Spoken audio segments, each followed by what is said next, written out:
spending money wisely and at the right time is actually the way in which we will minimize the cost of maintaining and improving our aging infrastructure.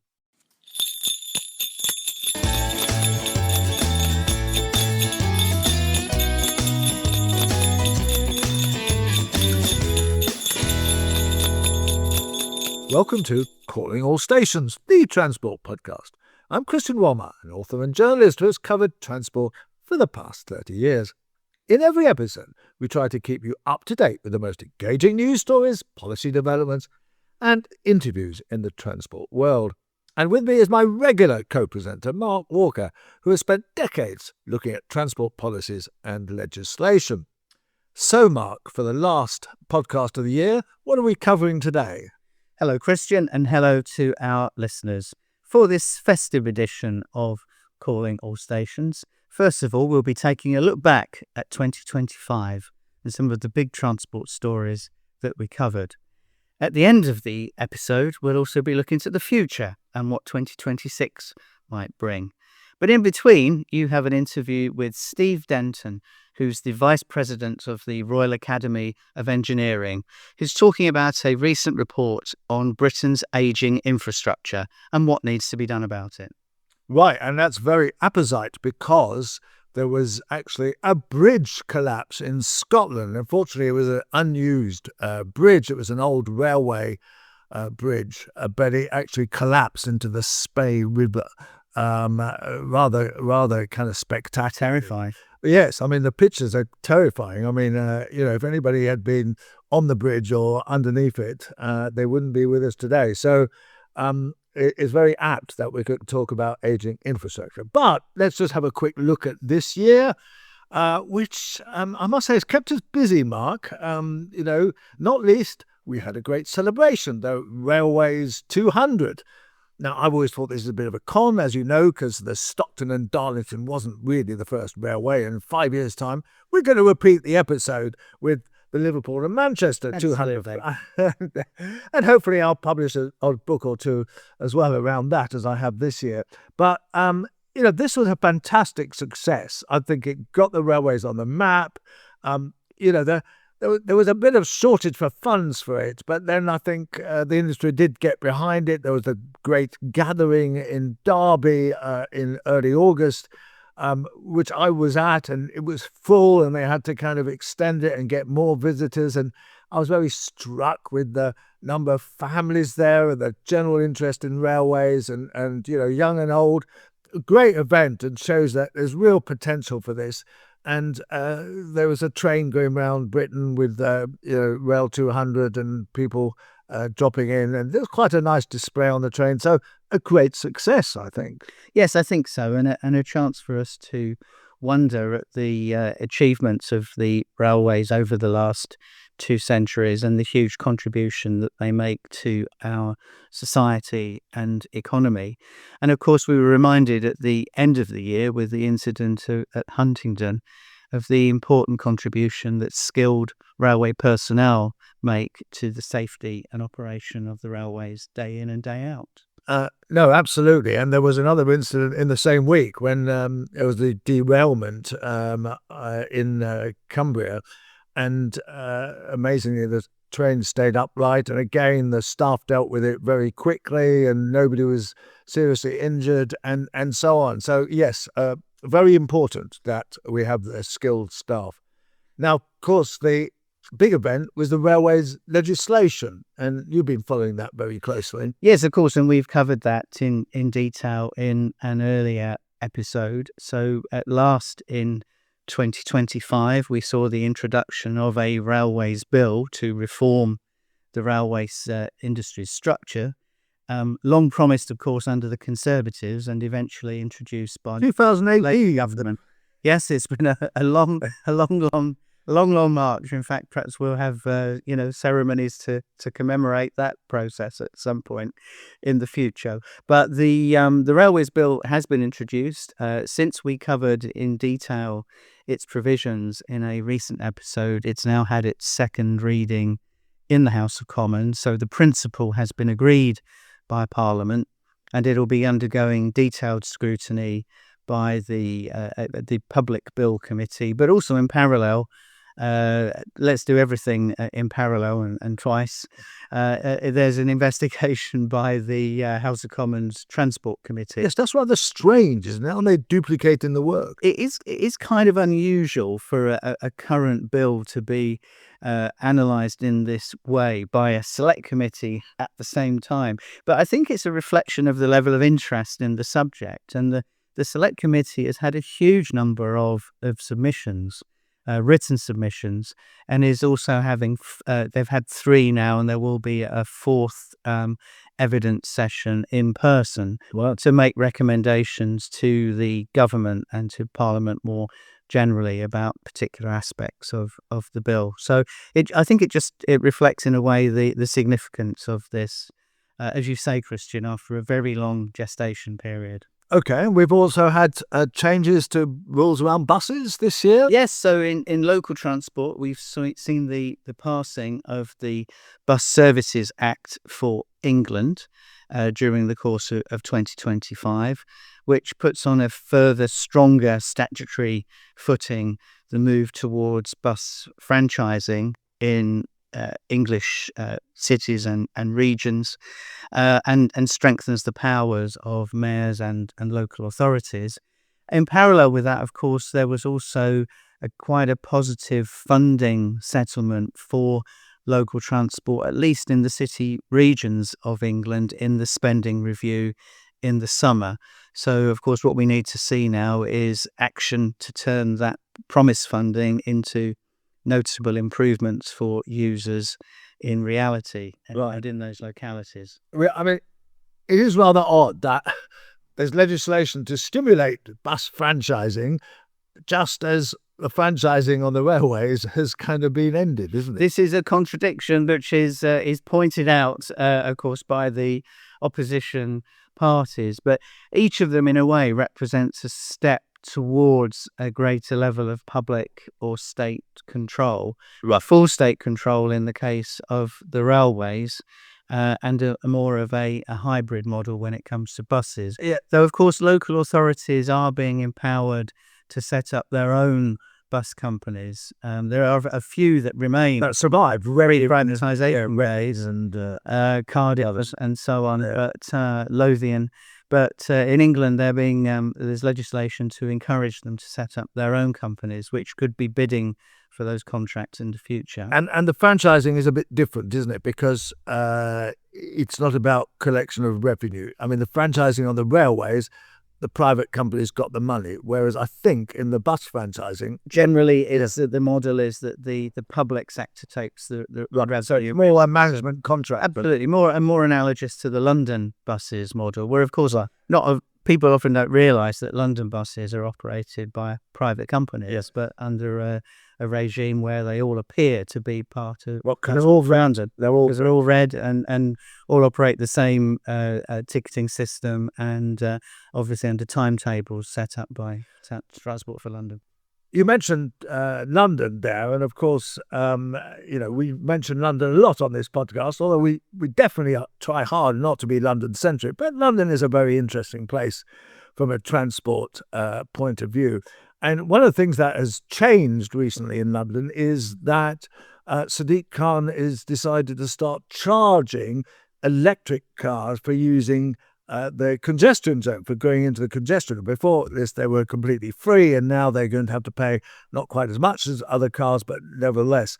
And that represents, I think, a big change, doesn't it, Mark? Because as you get more and more electric cars, they're going to have to find a way of taxing them because they don't pay fuel tax, and so far they haven't paid the congestion zone. Yes, and as we covered in our budget feature last month, the Chancellor is consulting on a mechanism for charging for mileage, effectively, to recover from electric vehicle users some contribution towards the tax base of the country and the costs of the road network. So this is an issue where the kind of innovation, the tax regime, the tax man, if you like, has caught up with the innovation and environmental benefits of electric vehicles. Slowly, a bit belatedly. And but yeah. that said, you've now got to pay your share.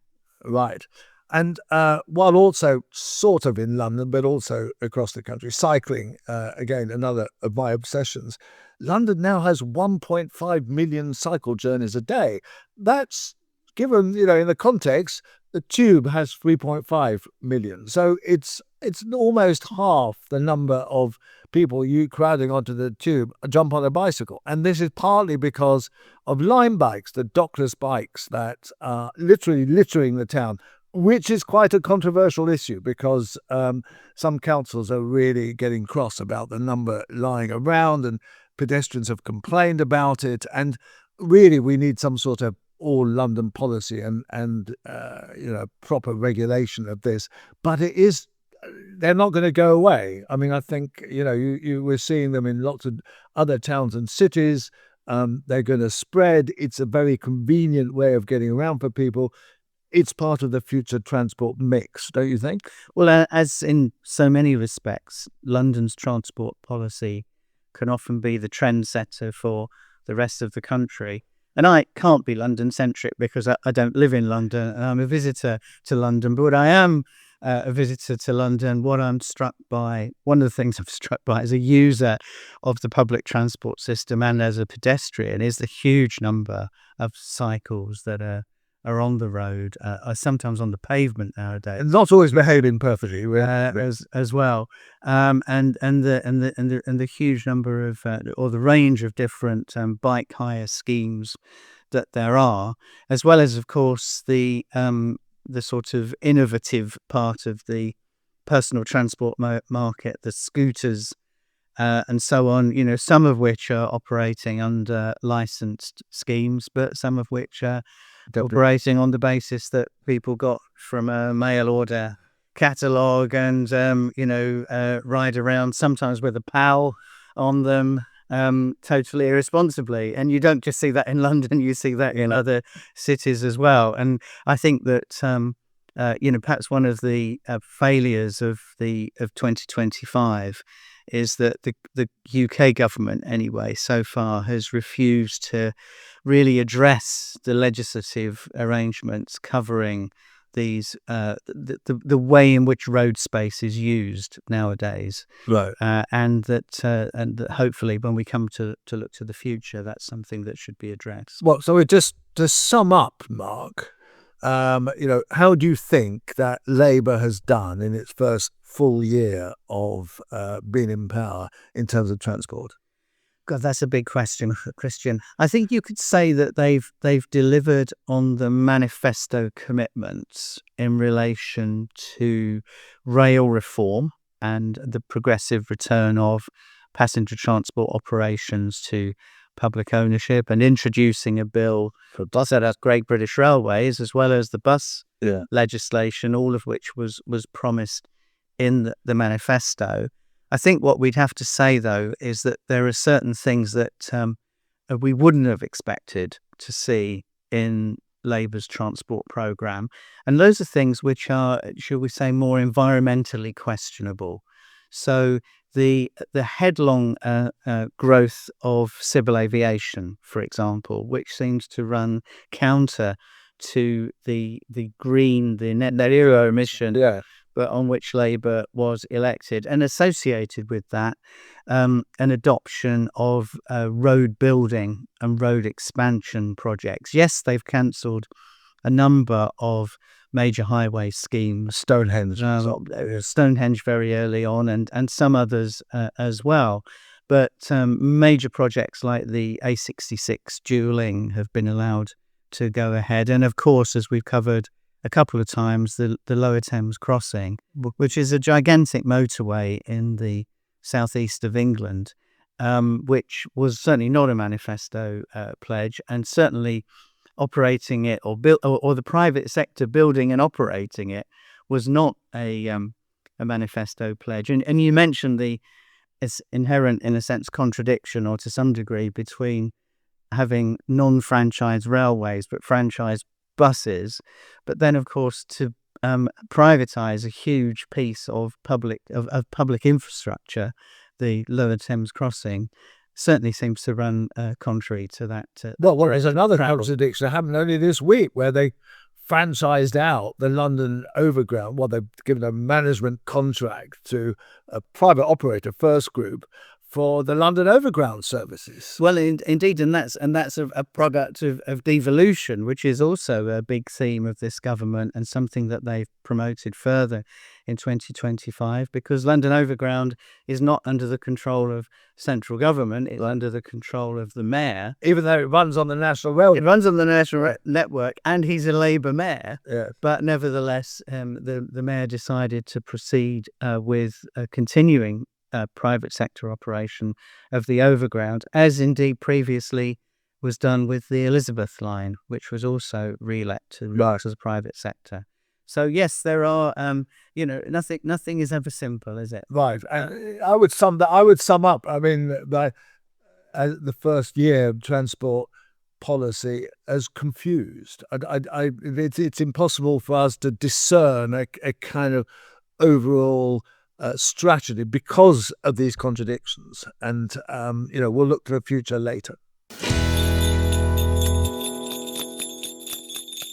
We often discuss the poor state of infrastructure, and in particular transport infrastructure in the United Kingdom.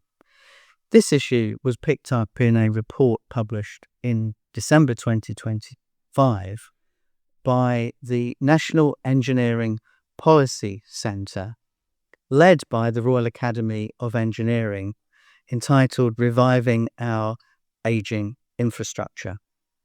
Christian's been talking to Steve Denton, who's the Vice President of the Royal Academy of Engineering, about this report, what it tells us, and what actions need to be taken. I'm with Steve Denton, who is one of the authors of a report on Britain's ageing infrastructure and how it needs to be sorted out. The report is been produced by the Royal Academy of Engineering. And so I wonder, Steve, first of all, what prompted the Academy to take an interest in this, and why now? Christian, thank you. Look, and firstly, thank you very much for the invitation to talk to you this morning. It's really good to be here. I think there are a number of reasons why we wanted to focus on this issue, and partly it was seeing the elevated levels of public concern. But also, I think, really importantly, recognizing that the role that engineers have in looking after our aging infrastructure, and also just being mindful of the level of concern, I guess, we saw in individuals and organizations that have responsibility for looking after our existing infrastructure. And I guess those factors came together, coupled with a recognition that the challenges for our aging infrastructure were growing, and that was, if you like, the stimulus. And then we've spent the last couple of years working in this field, and working hard in this field has really exposed, ratified those concerns, but also exposed a number of issues that reinforced why it's so important that we're talking about this. And incidentally, yes, I mean, we're talking in a week where we just heard that a bridge over a river that had an old railway bridge, but it was being used as a cycle path, collapsed into the river. I presume that's the sort of example we're talking about. Oh, absolutely. And it's just, it's so tremendously sad when we see these things happen. I, looked at the videos of that, glorious old structure that isn't there anymore. And, and from an engineering perspective and a heritage perspective, that's very sad. But in many ways, much more importantly, that means that amenity that people had, the ability to use that bridge, which I understand was as you say, as a walking route, a pedestrian bridge, and a cycle route, that's lost. And that's I think it was in the northeast, wasn't it? Scotland, I think. Oh, Scotland, right. And you highlight in your report some specific examples from across the kind of field of engineering, don't you? We do. There's a number of bridge examples. It's natural when you're talking about aging infrastructure that Hammersmith Bridge is often on people's minds because it's been so disruptive to people in London. But of course, these challenges extend across the whole country.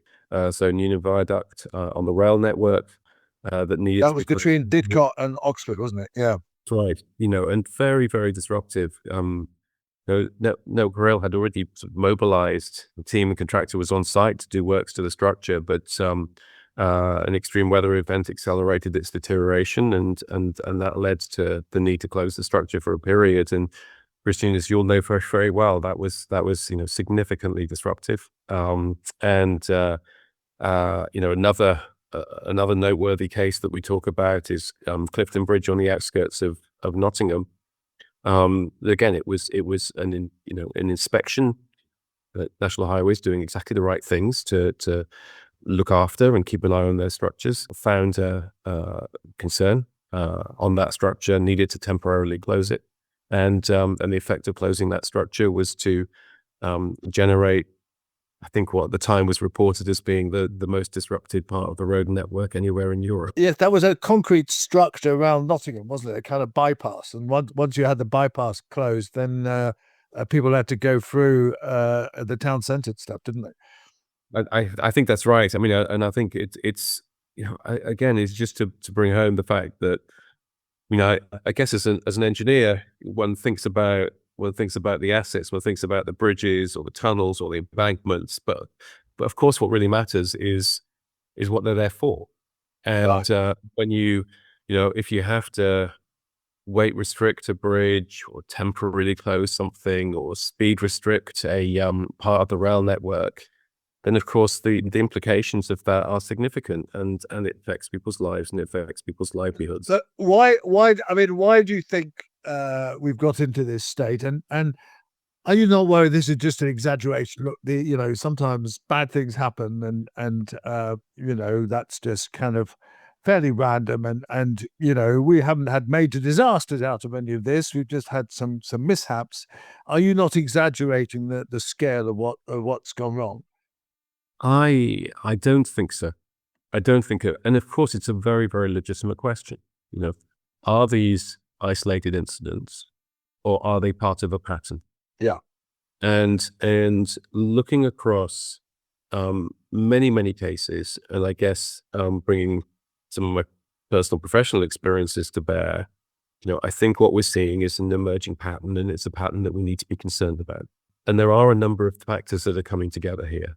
One is when we look at the age profile of a lot of our critical infrastructure. It is getting older, but it's getting to an age, and again, as you'll understand, when things age, they inevitably deteriorate, but that deterioration is nonlinear, and things reach a point where they start to deteriorate. In other words, just to put it in lay people's language, in other words, it starts off kind of steady and then kind of goes much faster. Exactly. Yeah. Exactly. I mean, it's the point that it's just, that rate of deterioration is not static, it accelerates. And as things get older, there is the risk that the rate of deterioration will accelerate unless maintenance is done really, really effectively and renewals are undertaken when they need to be undertaken. And so when we look at the age profile across, and just to say, this report focuses on water, wastewater, flood defenses, and transport, road and rail. Those are the 5 areas that we focused on this report. And you look across the asset portfolios within those sectors, and there are a significant number of assets which are approaching an age where there is a real risk of acceleration of decline. So that's one thing, and that's not something that you can kind of point the finger at and say that's someone's fault. I mean, that's just history. We built a lot of these systems, networks during concentrated periods of time when a lot of things were built at similar time, which means that they age at a similar time, and so we end up with. That's true. We built the railway network in periods, the railway manias of the 40s and the 60s in the 19th century. And then, of course, we built much of the motorway network in the 60s and 70s of the last century. So, yes, I can see that there's kind of concentrated bits of building require concentrated bits of refurbishment. I mean, that's one factor. Yeah. The other factor, for which the evidence I think is very strong, is just the effect of much more frequent extreme weather events. Climate change. Interesting enough, just before coming onto this, I was interviewed by a woman for the BBC who is doing a report on precisely, why are there more delays on the railways because of climate change? Why is there more effect on it? So, it's very apt. You should discuss that. But what are the? I mean, she was quite interested in that. She said, "What are the effects? Why does it matter? So it rains a bit more. Does this matter?" I mean, the thing which is probably most apparent is when we see flood events, and of course what we also know is that our different infrastructure systems, our water system, our transport systems are really quite interdependent, and they can affect one another. And if we have flooding, then that very often affects our roads and railways as well. So that's one immediate point. And as someone who lives in Bristol and travels by train all the time up to London and up to Birmingham, particularly traveling from Bristol to London, I know that whenever there's a heavy rainfall event, there's always a risk that the trains will be disrupted. And so that's one point. But also if we take the earthworks, and the rail network has over 190,000 cuttings, embankments, many over 150 years old. When the climatic conditions change, the stability of those cuttings and embankments can be affected. And so you get a heightened risk around there being some ground movements. And to mitigate that risk, one needs to monitor, but also, there are, again, quite a lot of locations where, in order to make sure that things remain safe, and that's, of course, the number one priority, that speed restrictions are put in place, and inevitably that has knock-on consequences in terms of disruption. Okay, I mean, I don't want to be dramatic about this, but and you shy away from it in the report, but are you worried that there might be some major kind of accident out of this? I think what we're seeing is heightened levels of risk, and I think that if we look at it through a domestic UK lens, then I think there are good regimes in place to to try and control things so that those risks don't manifest themselves. But actually, if we look at it globally, we know that there's been catastrophic events around the world where major bridges have collapsed, other things have happened. So there is no, I think one has to be very, very careful not to be complacent about these things. And I do think that when we think around our aging infrastructure, certainly just as people that use it just every day, we rely upon our infrastructure. It's very, very easy to take these things for granted.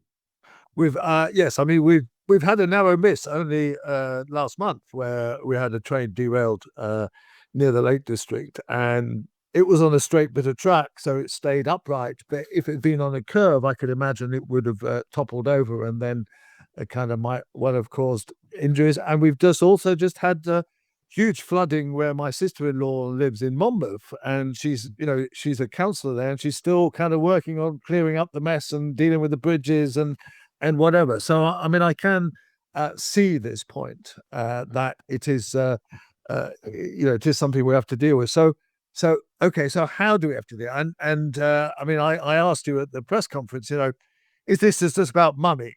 And are you not just is this not a plea for money for more engineering?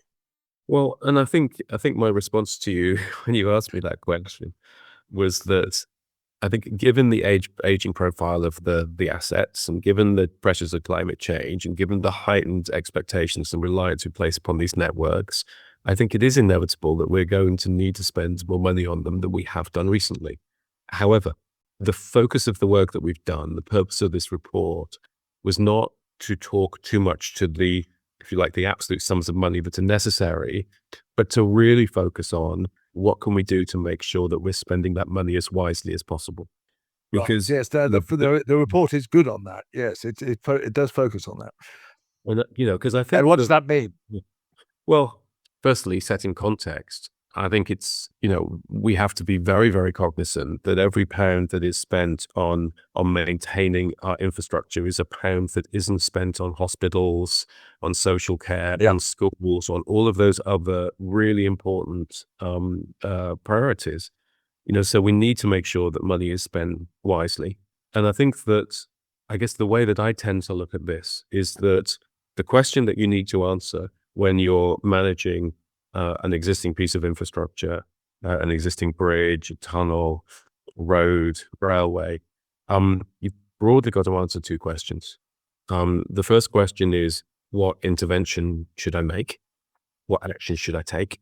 And the second question you've got to answer is, when's the optimum time to do it? And those feel like terribly simple questions. And of course, in reality, the simple questions rarely have really simple answers. But those are the essence of the question. What should I do? And when should I do it? And when you start to kind of unpick that, then I think you start to see where there are some real opportunities that become apparent. And if I focus just in that space around innovation and data, for example, so we have 7 areas where we believe that change should be made. Yeah. And one of those is about data, and one of those is around innovation. But I think in terms of data, we've got a very long history and established practices in terms of inspecting structures, for example. But the information that we tend to gather from the way in which we've done inspections historically is very good at telling us whether that bridge, for example, that embankment is in reasonable condition at that point in time. But it tends not to be very good at understanding what's changing. No, it's very hard. You go out and then you inspect, you go out and inspect the bridge, probably be inspecting it at night. You'll take some photographs, but then if someone goes back, different person, probably a couple of years later, and you look at the same structure, how can you tell what's changed? And it isn't straightforward. And yet, when you think about those two questions that I introduced, that second question is all about timing. It's a when question. When should I do it? And so really understanding the rate at which things are changing is absolutely fundamental to answering that second question effectively. And there are a host of new digital tools, digital technologies, innovations I think we can bring in that can really help us to answer those questions better. Oh, that's a very good and positive answer. Another one of your 7 lists, which I did make a note of, was public awareness, and presumably this report is about that. What are you now doing with this? And are you knocking on the doors of some government departments and saying, "Hey, look, we've done this report. What is your response?" Yeah, we're certainly doing that. In fact, we launched the report just last week in the Houses of Parliament, and we've had a very, very good reaction to the report. And I think and there are, as you know, a number of recommendations that are directed towards government. But around the point of societal awareness, I think our recommendations are broader than that, because we think that everyone who is involved in this area needs to be part of trying to create a new narrative. We need to be talking about this in the right terms, in the right way, so that hopefully there can be a slightly different conversation, that we can move away from that risk that is true of all of us, that we take things for granted, but actually, foster a different narrative where maintenance and renewal and enhancement of existing structures of existing infrastructure is valued, and that the trade-off between them can be discussed. Yes, I mean, this is the point to end on, which I was impressed with, as you said in the report, that a pound that is spent now might save £5 or £10 later. The trouble is, the governments are not very good at that, and I presume that's a message you're trying to get across. It certainly is a message that we're trying to get across. As you correctly point out, it turns out, as we all sort of heard when we were kids, that a stitch in time really can save 9. But the way that I tend to try and talk about this is that you'll know in the sector, sometimes you hear people talking about maintenance holidays, and because they're talking about holidays, it sounds like a good thing, Yes. But the reality here is that, a maintenance holiday, I mean, essentially the cost of that, we are putting on the national credit card. And ultimately, as with any credit card bill, you have to pay it, and you have to pay it with interest. And so spending money wisely and at the right time is actually the way in which we will minimize the cost of maintaining and improving our aging infrastructure. I do feel that those people who dedicate their professional lives to looking after our aging infrastructure are undervalued and underappreciated. And we do have skills challenges in these areas. And so it's really important that we talk about it. So I'm very, very grateful for the opportunity to do that today. Well, thank you very much, Steve. That's a great point to end on. And, you've got across this very well. And let's hope that there's people listening out there. Christian, the Reviving Our Aging Infrastructure report that you've just been discussing with Steve was very much about looking to the future. What do you hope 2026 might bring to the world of transport? Well, I think what I hope for and what I expect are probably somewhat different, but, look, it's going to be a busy year. There's the Railways Bill for a start, which, we still are somewhat uncertain about precisely how this will work and how the Great British Railways will be structured and so on. And so by the time we do this report next year to sum up the year, I think we will have a good idea of what the railways are now going to look like for the future, which we're still a bit confused about. And of course, the other aspect of railways, before going on to other subjects, is HS2. And really, we're waiting for this reset, which is promised, but I think February, where they're going to take a long, deep, well, they have taken a long, deep look at the project, and they're going to set out, what is feasible, when it might likely to be finished.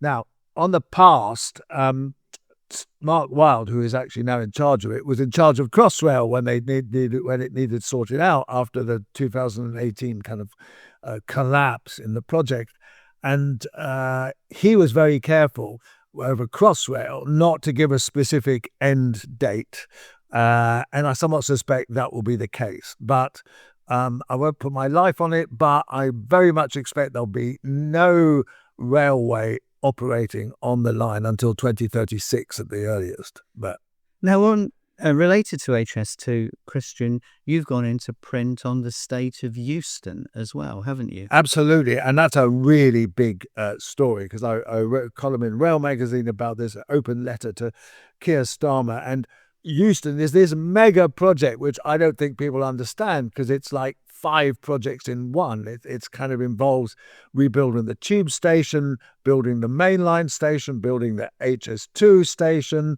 and then having a new bus and taxiway to it, all of which has, the first thing they have to do is an enormous job of moving utilities, which is a really very expensive and major thing, because they can't expand the tube station without that. So this is a project that is going to go on for 10 or 15 years, and they've got to kickstart it now. They've got to start giving us a blueprint of what it's going to look like. And apparently the tunnel boring machines are going to start wending their way from Old Oak Common towards Euston at the beginning of 2026. So let's see how that goes. But there's enormous confusion about it, as there is with Northern Powerhouse Rail as well, which we've covered in this podcast. Yes, indeed. So with local elections coming up in England, one might expect that Northern Powerhouse Rail and other big transport schemes could feature in the political landscape. But of course, we've had some news from West Yorkshire just before you and I sat down to record this podcast. And apparently they've kicked the sort of tram scheme in West Yorkshire further into touch by saying, oh, well, it's not ready, we need a business case and all that. And my view is that this is just a way of delaying things. And this Labour government needs to show some results by the time it goes to the polls again in 2029. And this is the sort of thing where it could be saying, we're building this, it's happening and whatever. And instead they're kicking it into touch over, we need a business case and so on.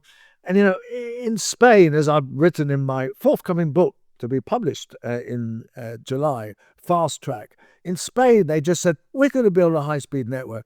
And they did it, and they did it in kind of 25 years, and they didn't have a detailed business case for every bit of it. They just said, we're going to do this. This is a national project, and we should be doing that sort of thing for these major urban schemes, which are absolutely necessary. And, doing the business case is just money for the consultants. Now, when it comes to the political landscape in 2026, as well as local elections in England, we have the very important all-out elections for the Scottish Parliament at Holyrood and the Senedd in Cardiff, the Welsh Parliament. So, and in each case, transport is one of the major devolved powers. In fact, for Wales in 2025, we had 2 episodes of this podcast that featured transport initiatives and rail projects in Wales. So how do you think those might go? Well, I'm not sure that Labour, which has done very well on transport in Wales, they managed to get essentially more than £1 billion investment for the what used to be called the Cardiff Valleys lines. They've also got new trains for the whole network. It's kind of buzzing. And yet, at the moment, the latest polls show Labour at 10%, whereas Plaid Cymru at 33% and the Reform at 30%. So it doesn't seem that, these excellent kind of changes will be rewarded at the polls. But, we have to wait and see. And similarly in Scotland, where they effectively, they renationalised it some time ago and kind of brought ScotRail and the services and the Network Rail closer together, and it's kind of been quite successful, and they're spending quite a lot of money on the rail. Again, I'm not sure that Labour are going to get any rewards for that. One of the big gambles that the government has taken is on its ability to achieve economic growth. And that's not going terribly well so far, but maybe that's that there are other global considerations that are in play there as well, to be fair. But they've decided to double down on civil aviation as one of the ways of achieving growth. And they also think they can get the private sector to pay for the necessary infrastructure. So, of course, in 2026, we will see the further development of the proposals to expand Heathrow Airport with a third runway, which requires a certain level of legislative process and a certain level, shall we say, of public consultation as well. Well, and then public money to, who's going to pay for moving the M25 and possibly bringing in new railways into the system and so on. Look, this one is going to last long and a long time into the future, and I'm sure we'll be talking a lot about it. As we will be talking about driverless cars, which, as you know, is one of my obsessions. And in London, we're due to get driverless cars in April or May. They will still have an operator. They won't be entirely driverless. But it will be fascinating to see if Waymo, the Google-owned company which operates them, will be able to fulfill its promise of bringing them in, but also whether what the public reaction to them is, because my view is that the public will be very sceptical about it. But the government is incredibly enthusiastic about this. I only saw one of their ministers, Simon Lightfoot, talking about how disabled people will benefit from driverless cars. Blind people will, be given extra mobility. I have no idea why he thinks that, because at the moment, blind people can take a taxi where there is a driver to help them put their luggage in the boot and so on. And if a driverless car turns up, how on earth will a blind person actually know how to get into the car and where precisely the car is and so on, and not step into the road? It's just a fantasy. And, it drives me insane with the fact that, they just go on about driverless cars as the future and don't think these things out. But anyway, regular listeners will know about this, that I'm slightly obsessed with this subject. And of course, then we've got the electric cars, which we mentioned earlier. Will be very interesting to see how it plays out, how they manage to tax electric car use. Quite difficult to work out how. So all in all, 2026 looks like a target-rich environment when it comes to subjects for our podcast in the transport field. I guarantee you one thing, Mark, we will have lots to talk about, and we'll bring our listeners up to date with all developments, as we say every time. And in the meantime, we wish you all a very Merry Christmas and all the best for 2026. Keep listening. Indeed, Happy New Year for 2026 from both of us. Here's Christian's final thought from the Departure Lounge. Well, just a quick call out to all the people who are working in the transport industry at Christmas and New Year, keeping the trains going, the buses going, and ensuring that people get away on their holidays on flights, who have to sacrifice their Christmas and celebrations in order to provide a service. And they don't often get recognised. And indeed, even though the trains aren't running on Christmas Day, there are literally thousands of engineers who are working on the tracks to keep the trains safe for the future. And, that's an annual event, and we ought to give our thanks to them.